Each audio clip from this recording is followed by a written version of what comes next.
Good morning, good afternoon, good evening. Welcome to Hands on SAP Dev with me, DJ Q Macro, here for another Friday.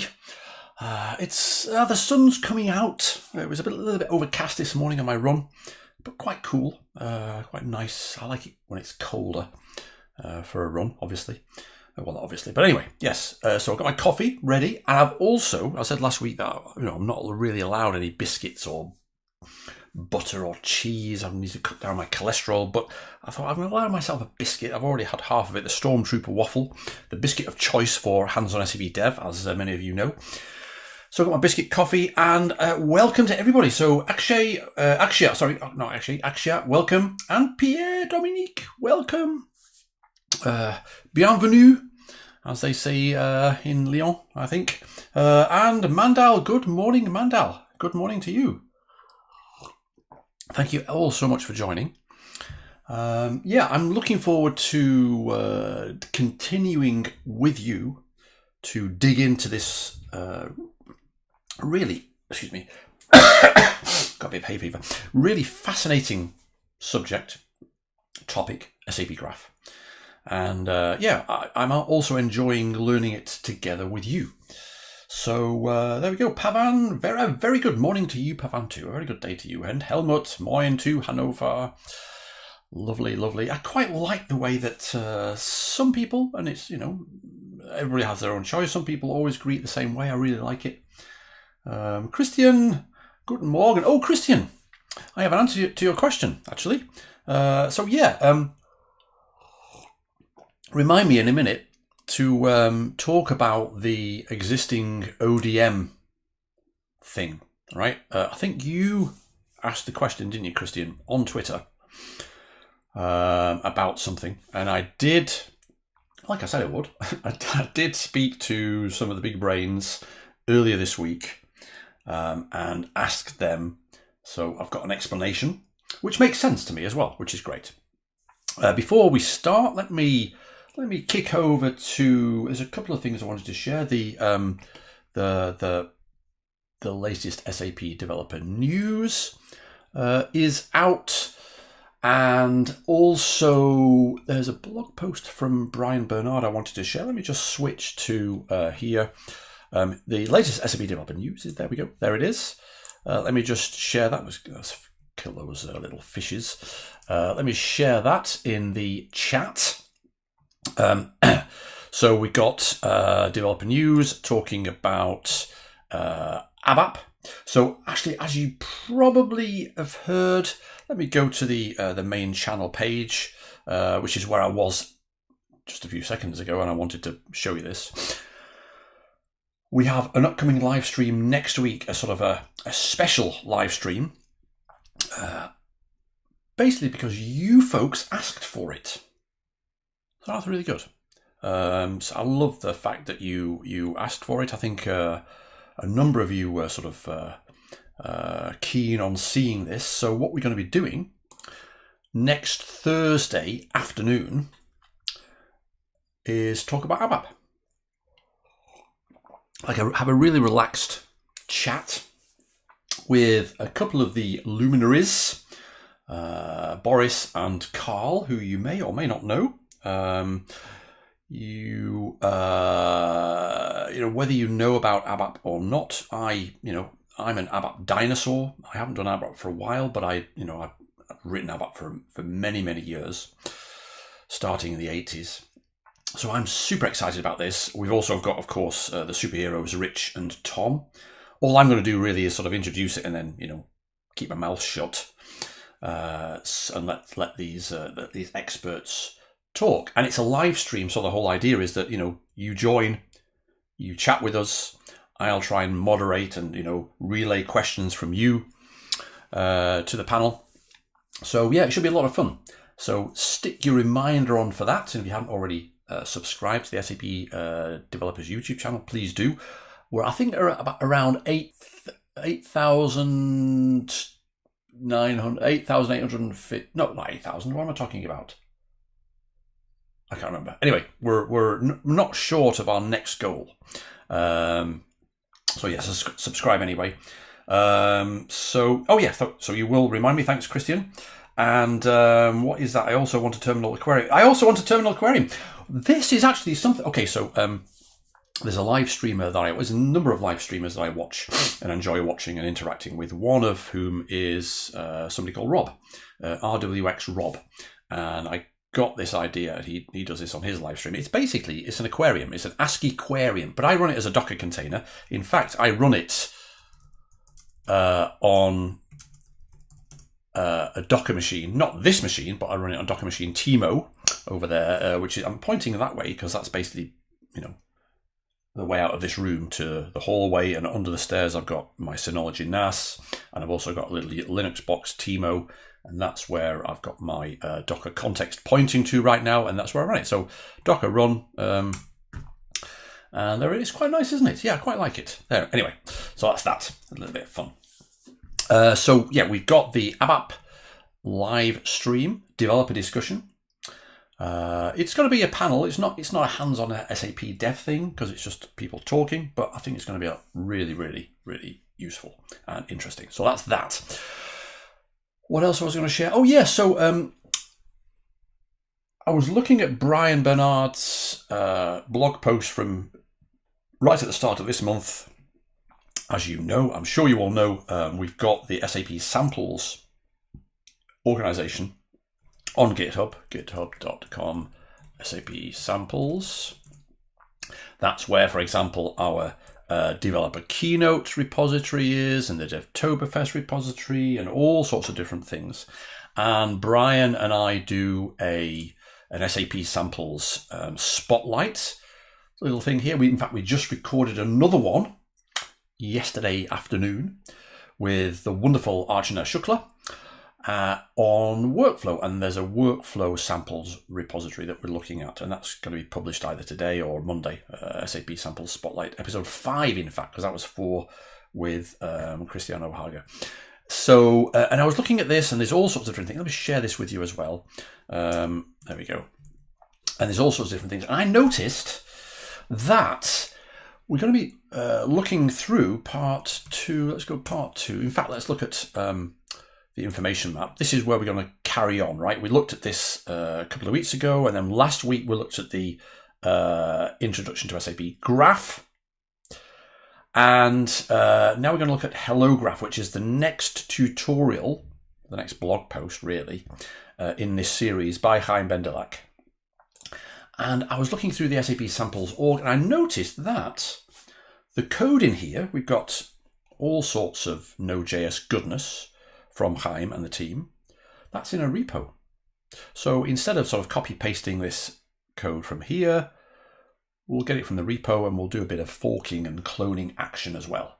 So how about that? So, good afternoon, Guru Devendranath. Good afternoon. Aquarium in a container. Makes sense. It does a little bit. Yeah, I did think that as well. Yeah, it does make sense a lot, doesn't it? Makes sense a lot. Make a lot of sense. That way the water won't be able to drip into your main machine. Exactly. I like your thinking, Christian. So, talking of Christian, what Christian asked last week was, let me open up the api.sap.com.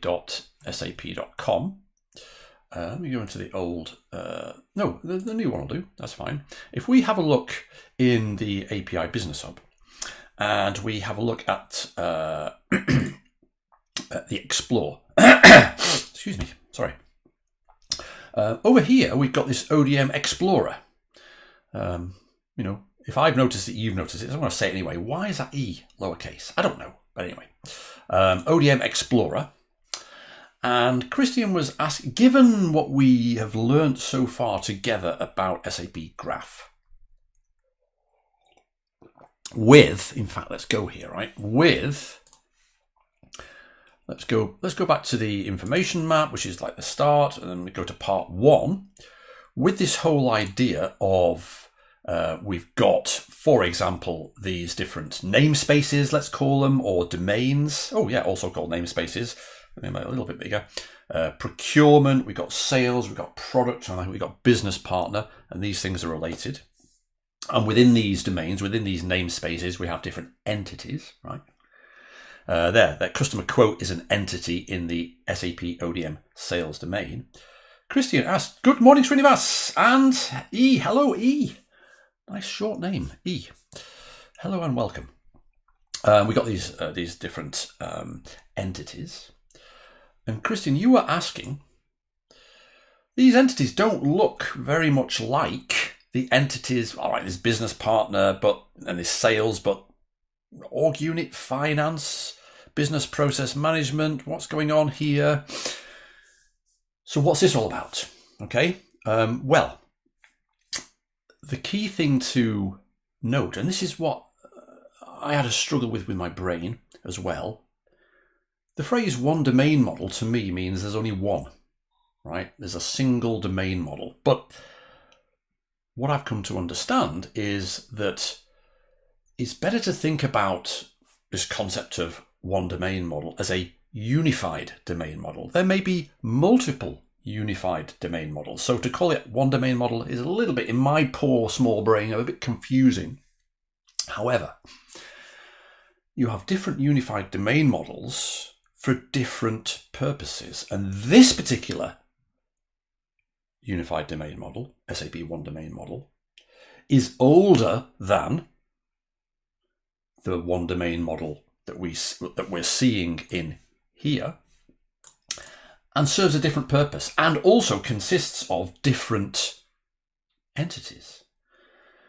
And I think I did notice just then, as a harmonized domain model, here we go, yes. So let's read this paragraph together. As a harmonized domain model for objects that are distributed throughout the different applications, SAP one domain model provides a basis for a consistent view on master data across the entire hybrid landscape. So customer quote, that's not master data, that's transactional data, right? Sales order, customer order, whatever. And it turns out that this unified domain model is to provide the structure for data replication across the intelligence suite. So there's data replication that's been a thing for a while. If you have, for example, SAP Sales Cloud, what used to be called C4C, and you've got S4HANA, and you've got Ariba, you're going to have sort of, master data that you want to share and replicate and coordinate between these different systems. And in order to be able to do that, in a sensible way, you need a unified domain model for that, and that's what this is, right? There's another unified domain model that is small. Don't forget, SAP Graph is still in beta. There's another unified domain model, the one domain model, that is still growing, and this is the one that's being referred to here in these blog posts by Chaim. So we have the business partner domain, we've got the procurement domain, the sales domain. There was another domain as well. Business partner, sales, procurement. What else do we see? Product. Right, product. I'm sure there's a product there, right? In fact, why am I guessing? Right, let's go to, let's search for graph. SAP Graph. Business partner, procurement, product, and sales. So this one domain model, or this domain model, this unified domain model, is the unified domain model that supports the nascent, is that the right way of pronouncing it? The early growing SAP Graph concept. Does that make sense, Christian? Let me know. Mandal, HR, was it HR? No, HR is not there yet in this one domain model, but hopefully that makes sense. It makes sense to me. Also notice that our musings are not falling on deaf ears. Basically, last week we noticed that it said OData v2, right? OData v2, but it's not OData v2, it's OData v4, right? So it's been changed, it's been fixed, and I'd like to think it's because of hands-on SAP dev. So there we go. Right, so without further ado, thanks for the explanation. Now I understand the difference. Yes, well, thank you for asking. I think I might have seen that one domain model, ODM Explorer, in the API Business Hub before and forgotten about it. So thank you for bringing it to our attention, and thank you for asking these questions. as I keep saying, we're all in this together. We're all learning together. So, talking of we're all learning together, let me get rid of that one, and oh yeah, we'll go there in a minute. Right, SAP Graph. But why the hell is everything called one domain model? Just to make sure everyone is completely confused. Yes!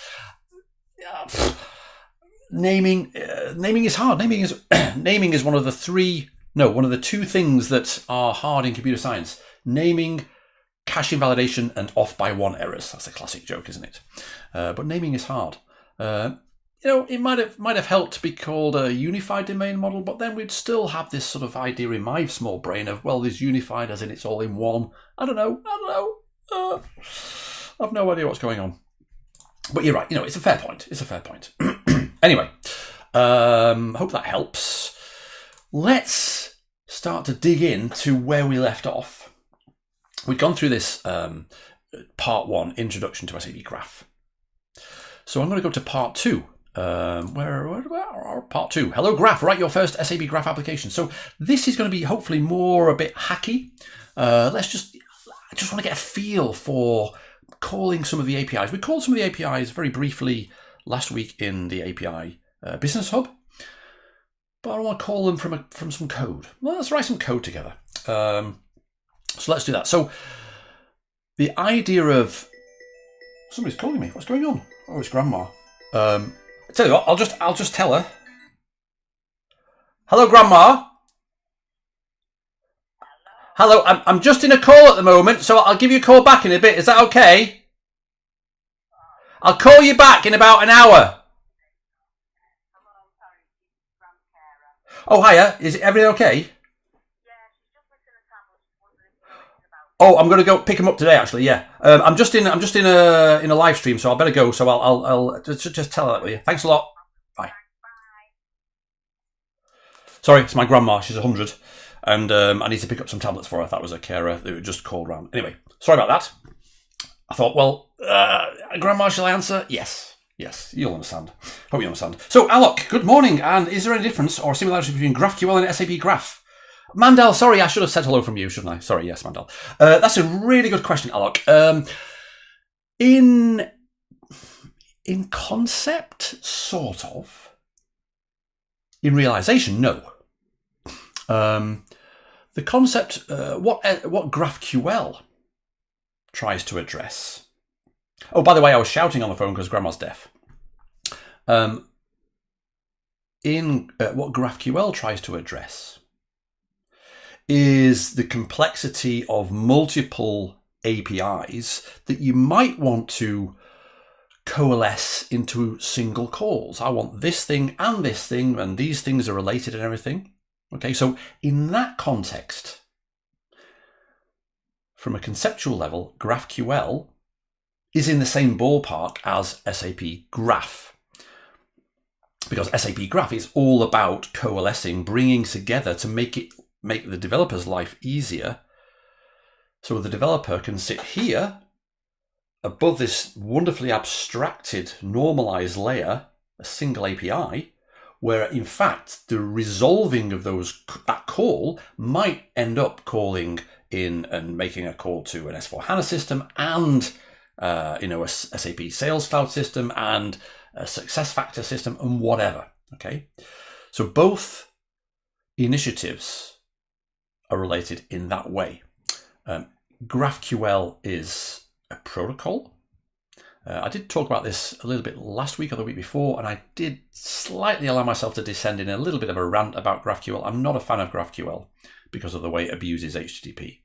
However, I do know that its intentions are honourable because it's trying to solve this difficult problem. It just pushes that problem onto the client, which is not good. SAP Graph solves it in a different way. So hopefully that explains it a little bit. An SAP Graph is not a specific protocol, but it is an implementation. It's the protocol that's used in SAP Graph at the developer end, at the target end, as it were, is OData. Okay, a super powerful, flexible, RESTful protocol sitting on top of HTTP, using HTTP as it was intended as an application protocol. unlike GraphQL. And behind that, at the source systems, let's call them, you might have a plain HTTP endpoint, you might have an OData v2, because the target level is OData v4, and you might have OData v4. I'm not sure whether it supports anything else at the moment, behind the scenes. I don't know. Does that answer the question, Alok? Okay, I call you mum, but what about SAP? Well, this is all about SAP, hopefully. Yes. And thank you, Helmut. Greetings to Grandma as well. I'll tell her. Yes. I have my phone here because I want to know what time it is, so I know how I'm going. Anyway, so hopefully that answers your question. Please feel free to ask as many questions as you want. I may not be able to answer them, but if I can't answer them, I'll find out. So this tutorial here, this blog post here, good morning, Santiago! This blog post here is going to take us through this thing here, list of customer quotes, and look at the customer quote detail, and then going from there to product. So this is sort of a first toe in the water to feel what it's like to bounce from one entity to another. I don't know, I can't remember whether this is all within the same domain or not, but we'll find out. But that's the point. The developer doesn't have to worry. I mean, I'm looking forward to when we get into the part where we understand how this is all made to happen underneath, right? But we're not there yet. So we're going to be using Node.js. Okay, fine. And I've decided we're going to use, what's it called? VS Code. Because why not? Because of, something different for me. And because we're going to do some nice debugging in there as well. So we've got starting up package.json. We've got a package and it's using Express, Node Fetch, and Universal Cookie. Okay, fine. We'll look at that in a second. And we've got this graph.js, which is very short. And we'll look at these in more detail when we load them up into VS Code, because we'll have some color coding. And, we will need to grab an API key. Okay. Does anybody know why we'll need to grab, what this API key is going to do for us? Have a think and let me know. I know because I read the blog post just before. But let's just make sure we know what we're doing and at what level, and are we doing something for real? Are we using a sandbox? What's going on? Okay, so we got this hello graph thing. Okay, so we got 2 bits of code. Well, we've got the package.json, we've got 3 files, 2 bits of code. We've got a graph.js and a hellograph.js, okay? And a note is quite interesting, actually. I don't know whether this is Chaim's style. It's not a style I would use, but I quite like it. It's using the class keyword. And of course, not being a fan of object orientation, it's something I've sort of avoided in JavaScript, even though JavaScript's class implementation is not your sort of classic inheritance model. But anyway, I digress. So this is going to be interesting to learn more about, how classes are used and so on. Mandal, API for accessing data? ? Yes, sorry. I'm thinking, why is he asking a question? But Mandal, yes, you're right. We need an API key so we can access data on the API hub sandbox, because that's what we're going to be using. In fact, right there in front of us, we've got this URL, sandbox.api.sp.com. It's APIs, and anybody who's played around with the API hub knows that there are sandbox systems for various things, and that's what's used when you do the try out now. In that Swagger, in the Swagger interface in API hub, you can say try now and go and execute and look at the results, and all that is done against a sandbox system. And there are multiple sandbox systems in the back end for API Hub that, have different bits of data for different APIs, of course, right? Because the API Hub has a very wide variety and selection of APIs from different systems. So, but we need to use an API key when we access that. Okay, so that's that. So I noticed in SAP samples, like I mentioned before, graph, if we search for graph example apps using the SAP Graph API. Look at that, 11 days ago.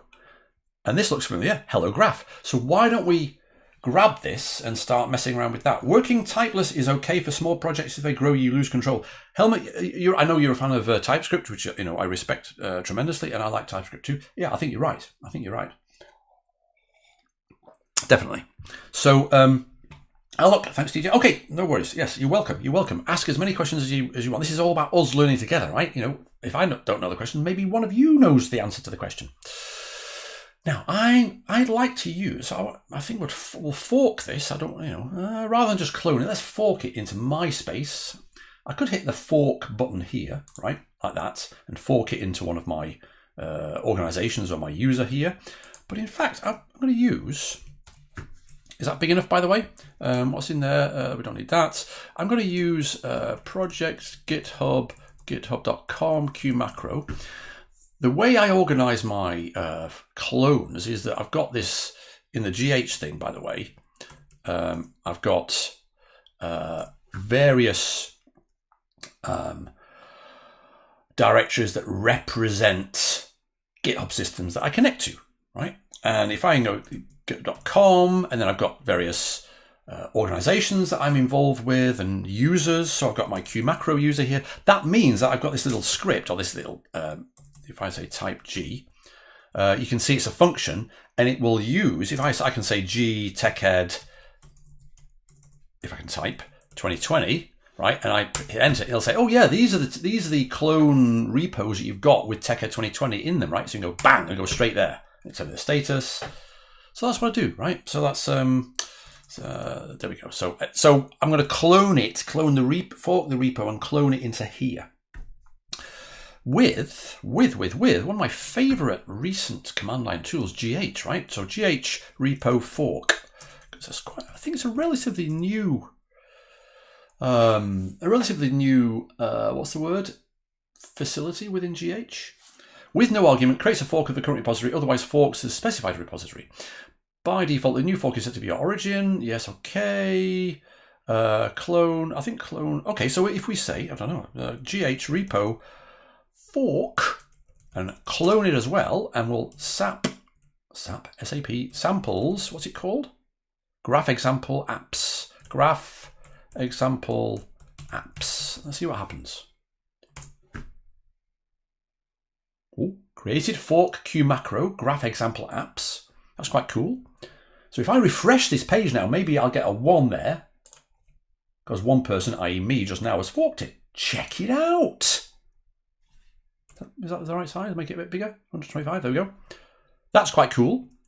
But also cloned fork. So I can now hopefully say cd graph example apps git remote -v. That's nice, isn't it? That's nice. So I've now got a fork in my qmacro user of this repo, and this clone of that fork is pointing to the origin. Okay, so that is this bit here, and that's saying the origin of this clone is qmacro's graph example apps, but also, because it's a sort of, not because, but because it's a fork, by convention, this repo, this clone, has an upstream as well, as in where this originally came from, which is the repo on SAP samples. So Helmut says, and there are, of course, situations where typeless is also okay in large projects. Yes, you're absolutely right. I wonder if there's a correlation between, the concept of serverless, where things are quite small and self-contained, and typeless too. I mean, there are strong arguments in for both directions, aren't there, Helmut? I mean, I know that when I looked in and started playing around with Clojure, for example, which is a functional language that compiles to Java, that compiles to JVM. It's a JVM language. Wonderful, but it's typeless. Look at Haskell, though. That's almost like the opposite end of the spectrum. Anyway, so E says, do something great. I'm afraid I can't do anything great. I'm just me. That's, you get what you see. So it's not going to get any better than this, I'm afraid. I can maybe put the aquarium on again. That might be better than what I'm doing, but for the moment it's stuck here. So what I'm going to do is I'm going to create a new branch. Let's call it part graph part 2. There we go. So anything we do here is going to be there. Okay, so let's have a look at what we've got. We've got in here the hello graph, because that was what we saw, isn't it? Graph. We've got the hello graph. There's the code. Okay, and in the source directory we've got the graph.js and the hellograph.js. Okay, so there we go. So we've got our package.json. We've got Express and Node Fetch and Universal Cookie, and we've got the graph.js and hellograph. In fact, I think I remember I said we're going to use code, didn't I? So let's open up this in code. Do you trust the authors of the files in this folder? Yeah. Okay, cool. So let's have a look. Hellograph, package.json. That's a bit bigger. Very nice, very nice. We can sort of get an idea of what this is going to do. It's not going to do anything super crazy. We're using Express, which is, a web server library. Very accomplished one. We're using Node Fetch, which I think is basically, an HTTP client library. Universal Cookie, I'm going to guess that is to deal with cookies, handling reading and writing of cookies in HTTP requests and responses. Okay, so, this is about something to do with web-like things. Let's have a look in the source directory. I'm using mouse instead. Source directory.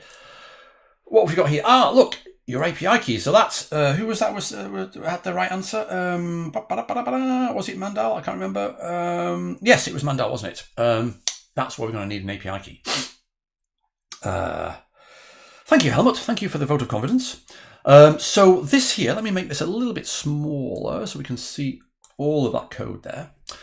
So this, we can see it, in fact, we can see at line 20, this is like a module that's going to export graph, okay? So we've got this class graph. It's going to, it's like a library with a single function in it, a single method. Should I say method, not function? Which is this one here, okay? So what does this do? Well, obviously we're going to need some node fetch goodness. And what it's going to do is take some request object, not sure, take an entity. Now, an entity, I'm guessing, is going to be the name of the entity, like customer quote or product or whatever. Take some parameters. And we can see that the entity and the parameters are used in construction of a URL. And that URL is to sandbox.api.sv.com, SAP Graph, entity, and then some params. And I'm guessing the params are OData parameters, right? So because if you look, in fact, let's just make sure we understand what this incantation is doing. This is, I can't remember the name of this thing. I'm not programming JavaScript for a while, but this is a. It's not a here string. It's a string template. Is it called a string template? Yeah, it's a string template, which basically means you can put some literal stuff in there, but also you can embed variable names. Okay, and they will be resolved. So the entity is a variable name, which is this thing from the signature here. So the value, whatever is in entity, will be sort of put here. Same with this. So basically, the $open curlies, close curlies is evaluate this and stick the value in. Okay. Thank you, Pavan, as well. Thank you, Pavan. That's very nice of you. Very nice. Thank you. We're all a team, right? But this is quite a like what? But this is just a ternary operator. So basically, this is saying, is there anything? Is params true or false? Is there anything? Is params empty or is it not empty? If it's not empty, as in if it's true, then we want to put the value of params, but prefix it with a question mark. Oops. Prefix it with a question mark. So that question mark is a literal question mark. And then we've got the value of params. But if it's empty, then this ternary operator will evaluate to false, and it will resolve to the value of the thing after the colon. And that's just an empty string. So basically what that's doing is saying, are there any params like $top equals 2 or $order by banana or whatever? But of course, those system query options, those are OData system query options, they belong in the query string in the URL, and the query string is introduced by a question mark. But if you don't have a query string, you don't want a question mark. So that's what that is doing, I'm guessing, right? Console log, write out the URL. Well, that's quite cool. I'm going to try the URL sort of manually as well. And then these are the options. I've used node fetch or something like node fetch before, and basically, look, you can see the node fetch. Where is it? I just saw it there. Await fetch. So fetch is an asynchronous thing, and you give it the URL and you give it some options. So what method to use? An HTTP GET, not a post or a put or a delete or whatever. And also we can supply some headers in the request. So we're asking for JSON, and we're also supplying an API key. Okay. And what we get is a response. Does anybody know how to turn off the sort of help on the hover? Because it's sort of getting in the way. How do you do that in VS Code? Does anybody know? So it's waiting for a response, and it's expecting that response to have some JSON, because we're actually asking for JSON as well. And given that it's OData v4, we know that SAP Graph speaks OData v4. We know that the resources, the representation of the resources of the entities, is a JSON representation. So we're asking for JSON. Now, what would happen actually if we ask for the metadata, which is not JSON, right? I think the service document in OData v4, correct me if I'm wrong, the service document in OData v4, let's have a look. North Wind OData. OData test service. There we go. OData test service. Make that a bit bigger. Browse the read-only service. We want v4. Let's have a look. v4. There we go. v4. Now, this v4 service document is in XML, but I'm sure I've seen v4 service documents in JSON. Can we do that? I don't think so. Not on the service document level. Oh, yeah, we can. So we can ask, so this implementation of this OData v4 OData service defaults to XML for the service document. If we ask for the metadata is in XML, okay, OData version 4. And if we ask for products, for example, what's the thing? Products, the entity set is products. If we ask for products, we get JSON. By default, the default representation of the resources in an OData v4 service is JSON, right? So that's what's going on here. So return JSON, and then we export this graph thing as a thing. Lots of things going on. And then, let's have a look, hellograph. It's quite easy. So we're bringing in Express, so to start listening for incoming requests, okay? This is like the normal incantation. So we create an app, we create an instance of Express. We bring in that graph class that we've just seen here, right? Choose a port, 3004. 3004. Why choose 3004? Is there any meaning behind that? I'm always curious as to why people decide on what ports. Nothing wrong with 3004, it's just curious. Yes, Vinay, the legendary ternary operator. Exactly. I quite like the ternary. It's very succinct, but it can be a little bit cryptic if you don't know what it is, right? Ooh, still got my Stormtrooper waffle, which has gone hard now because it's not over the coffee. So we instantiate an instance of this graph class, which will then allow us to say graph.get. Okay, graph.get is, there's the get here. Does anybody know why get is adorned with the async keyword here? Does anybody know? In fact, look at that, that's quite cool. VS Code is sort of giving us a clue as to the answer to that question. Maybe it's listening to me. Why do you have async in front of a function name here? Let's get back to that. So, and this app here is basically an instance of the Express framework library thing. And what you do is you say, well, I want to create some routing. Whenever a request comes in, an HTTP request, an HTTP GET request specifically, yeah, when that comes in for basically anything, right, that's a pattern, starts with a slash and then asterisk means anything. run this function. Okay, there we've got that async again, right? And the function that you supply takes two things. And this is classic HTTP server-side programming, effectively. Normally, as a function, you get, you as the function get given two things. You get given the request object, what their HTTP request is, and with full of goodness and all the stuff that the person's asking for. And you get given a response object, empty, more or less. And you look at the request object, you do what you need to do, and you fill the response object with the data that is supposed to be the response. Then you let go. And the framework, in this case Express, takes care of sending that response back to the client. So that's what's going on here. So we've got the request object, and we're looking at the URL, for example, here. Nothing else, I don't think. In fact, we're passing that request object to the get. Remember, the get function here. Can I go to definition? Woohoo! Request object, right? Although it's not being used here. It's quite good. Chaim, what are you doing? But I think this might be because he's going to be using it in the next blog post. I don't know. Guessing. Why would you send it if you're not going to use it?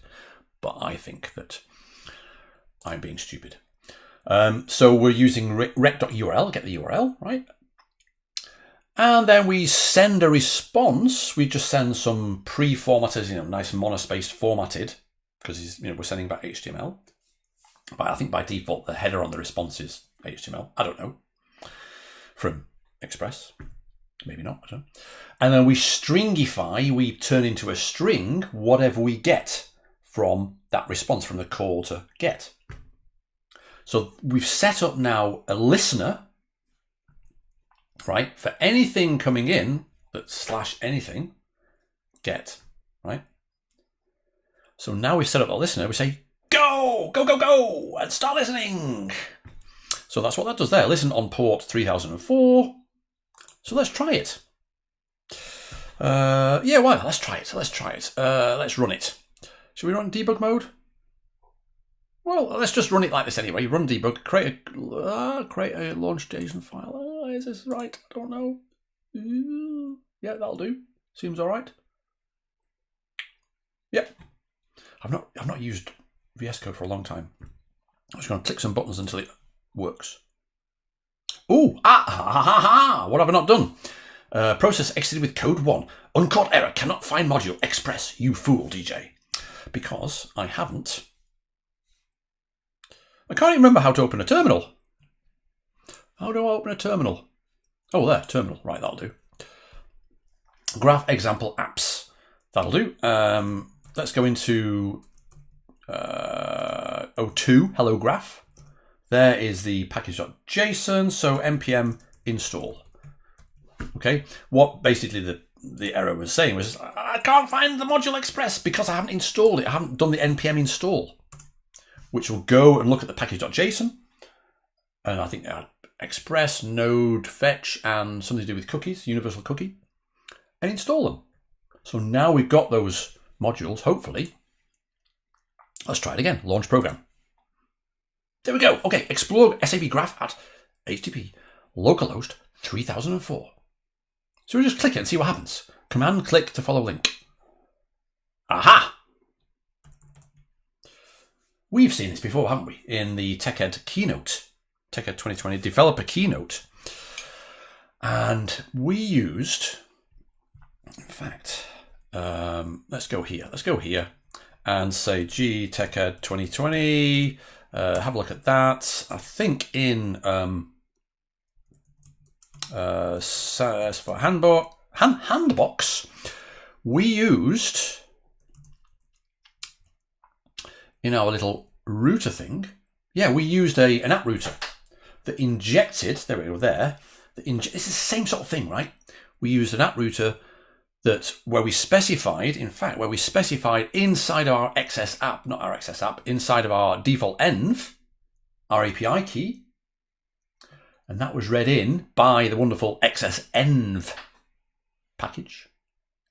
And then we had that in our environment, and then we could refer to that process.env.api key, and that was put into a header in a before request handler as as the request was on its way to the sandbox, right? So that's how we did it there. Okay, we could do this way, but let's do it the way that Chaim is showing us, by RTFMing, by reading what Chaim tells us to do. There we go. Since we are accessing the sandbox landscape data via SAP API Business Hub, you will need to insert your API key, a short string, into the code above. Okay, so I've got to be careful here because I don't want to expose my API key to you. However, we'll do it. Oh, we'll figure out. Oh, sorry. Helmut says fetch works asynchronously. Yes, exactly. So the question that I was asking, let's go back to the, let's move that down a bit. Let's go back to here.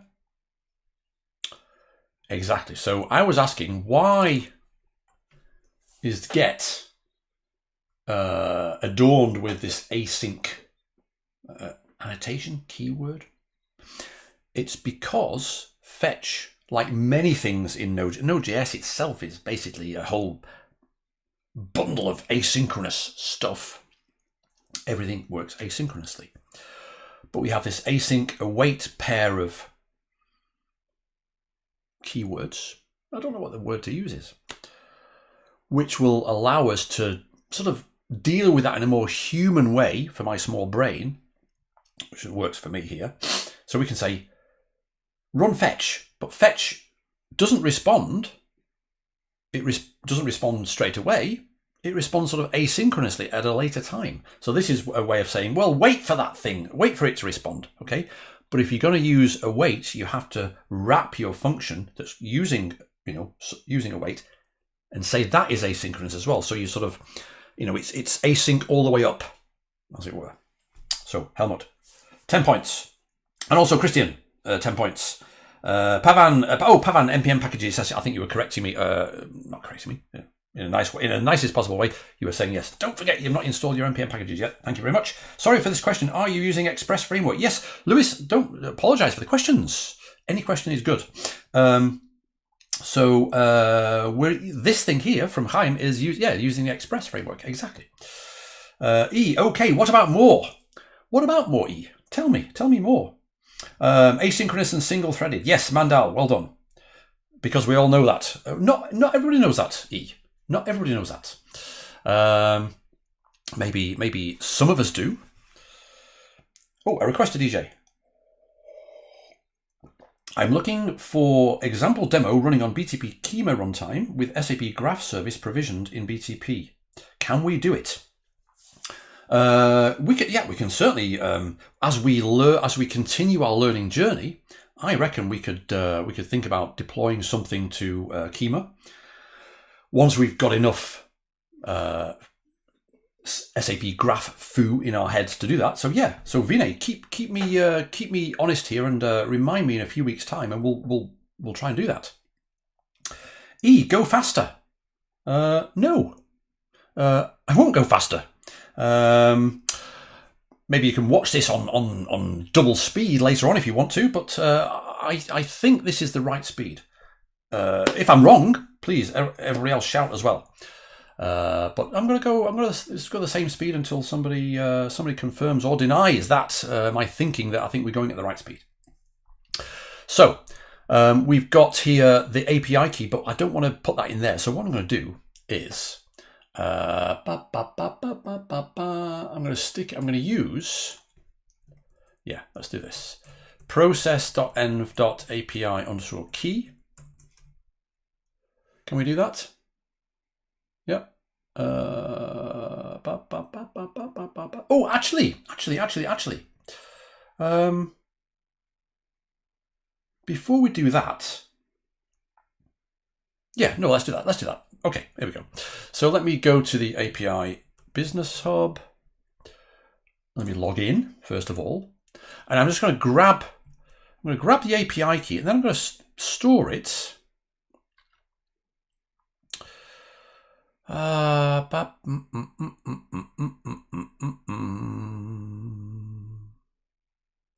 I'm I'm just trying to figure out a way of doing this through an environment variable and do some debugging just so you don't see the API key. Vina, you are going on your sweet spot speed. Please carry on. Thank you. I will. Thank you.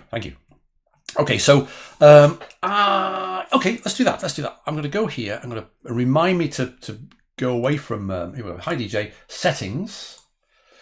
The API settings. I'm going to press the secret for a second and remind me, if I don't do it, to come out of secret before I forget. So I'm in secret. There we go, and export API key equals that. But also I'm going to run it here. Don't worry, I'm going to still. Where am I? I'm going to go back to here and go to here, and key equals that. There we go. So I'm back to main. Hopefully that's taken. So process to end API key allows us to grab the API from there. So let's run it. So where are we? CD source 02. Oh no, what is it called? Source there. Node hello graph. Let's try that again, shall we? We are your friends just shows the API key. It'd be quite interesting to know if I could sort of, invalidate the API key at some stage. Oh, it's still happening. Oh, that's interesting. I thought we'd stop the output. Maybe we hadn't. Ah, there, stop. There we go. Fine. Let's run it again. Okay, explore SAP Graph at localhost that. Let's go there now.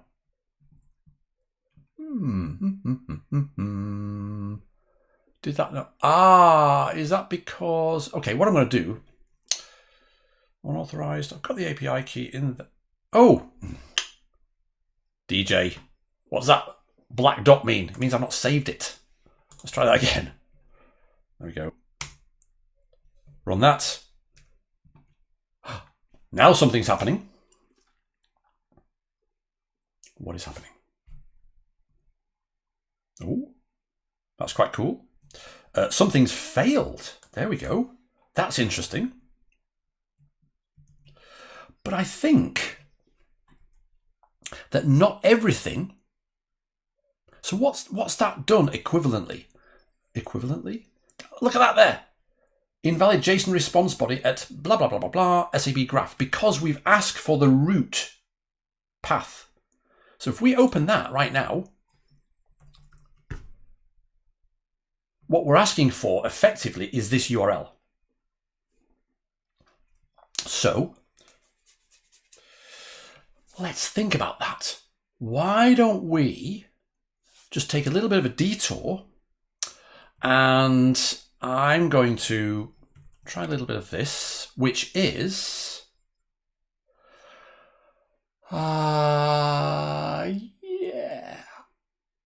yeah, okay, so why don't we say this, echo API,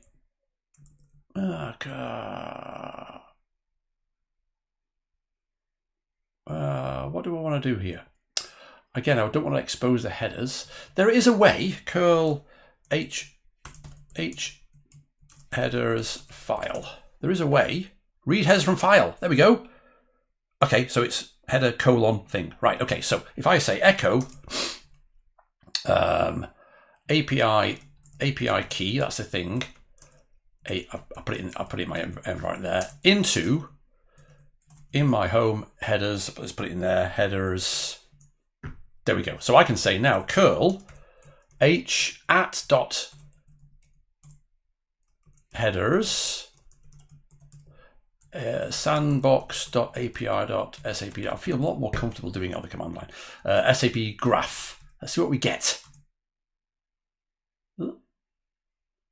Failed to open headers. What? Headers at. Tell you what. Move headers to here. Ah, I'm in the wrong direction anyway, aren't I? Let's go to graph. There we go. There. Tutorial 02. Hello graph. There we go. Move headers to here. Curl h at dot headers sandbox.api.sap.com SAP Graph. There we go. There we go. So that worked. But look, what we've got is not JSON, it's HTML. Okay, so that is the reason unexpected token, okay, that makes sense, doesn't it? Unexpected token, open angle bracket. So we're getting HTML. And we're getting HTML because I don't think that the tutorial, actually, I don't think the tutorial is asking us to go there. Let's go there, there, there, there, there, there, there, there. There we go. Let's go down and have a look. There, look. The console will show. Now the fun begins. Open a browser window and enter the following URL. Now, this is something more realistic, right? But then maybe we should explore what we do get at the root. But let's leave that for a second. Let's go to here. Top 2. Nice. Nice, nice, nice. So, is everybody on board with what's happened here and what's happening? We've got our API key, which allows us, which is the thing that the sandbox on the API hub is expecting to have an API key that is to do with me or you. And that means it will resolve the, requests that are sent to it and not just say bad API key. Okay. And what we're doing here, in fact, we should see it, shouldn't we? We should see it in the output. Where is it? We've got also other errors here. However, I think I've got an idea of why we're still seeing some errors. But explore SAP Graph. There we go. So that's the result there of line 5, console log URL. Okay, so that's the console logged URL, which is that one. Sandbox API, SAP com, SAP Graph, SAP ODM sales. There's another slash there. We could fix that maybe. That's that one. Oh yeah, of course, I'm going there, but in my browser, I don't have the API key. I do have somewhere. I found this earlier this month. You can actually use this extension to modify requests and add headers to them. So maybe we'll try that next time and add our API key this way. Anyway. So, lots of things here. Entity missing. We are your friends. Just show us the API key. Do more faster, man. No. Error message from SAP Graph. You wrote James API key. Are you sure you're not James? Node work single-threaded, multi-parallel process. Async helps to achieve it. Let me know if I'm wrong. You are not wrong. You are not wrong, Alok. You are right. Well done. You're not caring about any monkey can read that. I don't know of any monkey. I've not been to the zoo recently, but if I showed this to any animal, I don't think they'd be able to read this. Yeah, I'm not sure. What's going on? What's going on? Anyway, it's 8:58. Let's keep this to an hour and continue next week. But the final thing I wanted to check was where these other error messages are coming from. And actually what's happening is that the browser is asking for a favicon, which the browser always does, okay? And of course, this bit of code is passing every single request. Remember, it's saying anything that comes in, use the graph library, use the graph class to make a call and pass that to sandbox.api.sap.com, SAP Graph. And the favicon, there's no favicon there. And even if there were, it wouldn't be in JSON format. So the final thing, I'm curious, right? The final thing, if I go here, and we'll dig into that HTML later, but the final thing is, I'm going to think about this. We've got the SAP ODM sales, customer quote top equals 2. Let's put that in for now, right? What do we get there? Nice. In fact, let's just have a look. Let's pipe it into FX so we can have a look properly. Come on, come on, come on.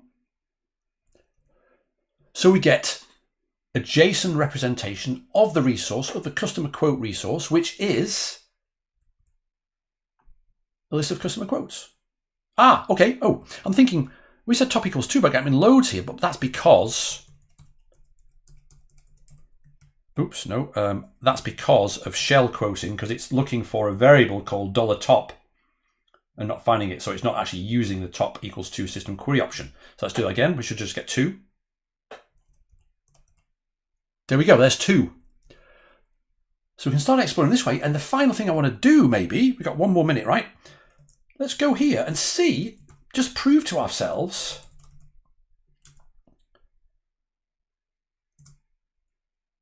there we go. This is just like an OData thing. Sales.xml.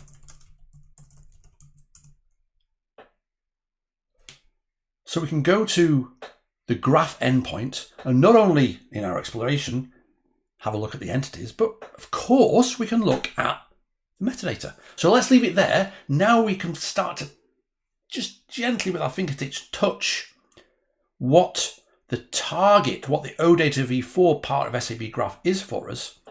It sets us up well to start playing around with what Chaim's done for us in this blog post and then move on to the next bit where I think what we do in part 3, we'll do some authentication. Okay, real data. And I did note this for next time, if you want to play along, check out this blog post here. T refresh. Check out that blog post and request through SAP Graph at sap.com, request your own credentials so we can start playing around with real credentials against a more real sandbox system and do some proper authentication rather than just an API key. So that's it. Let's leave it there. Thanks so much for watching. I'm really, really hoping you have a nice weekend, and thanks for all the chat. Keep the questions coming in. Let me know if you have any questions that you think of later. Do what Christian did, put it on Twitter or whatever. I'll try and get those answered. So yeah, thanks and take care, folks. Bye for now.